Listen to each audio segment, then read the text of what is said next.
Basi kwera sei vadiwa tariri, ini ndinotwa Kudu, muri pano pachirongwa mafacts emugeto.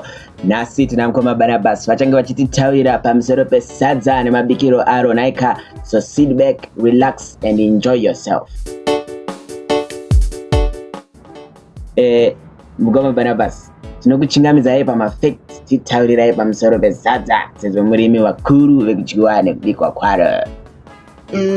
Inini ndonyatsoda sadza nechilisi chakarostwa because sadza rinofana kuti parinopedza kudyiwa munhu abva atswa hope ipapo. That's why munoona vanhu vakawanda vachiridya manheru, reason ndeyekuti vawane hope. Ani mukuona sadza ritori herb rinorapa chirwere chekutsarara, uye chimwe chikonzero ndechekuti sadza robatsira paya patorota tichimhanyiswa. Kana tarara tadya sadza, handiri kuona towana pawa rekutiza, handiri kuona.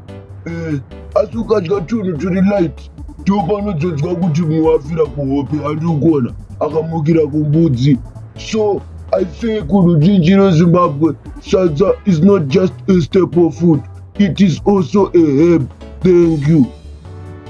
Ndofunga mazvinzwira kubva kune mukomana Barnabas achitsanangura kubatsira kunoita sadza muupenyu hwedu hwemaZimbabwean. Kana waona zvotataura zvichikubatsira, just click subscribe pachannel ino Kudu Comics kuti muwane mamwe mavideo atichaposta naika. Thank you very much. See you next time.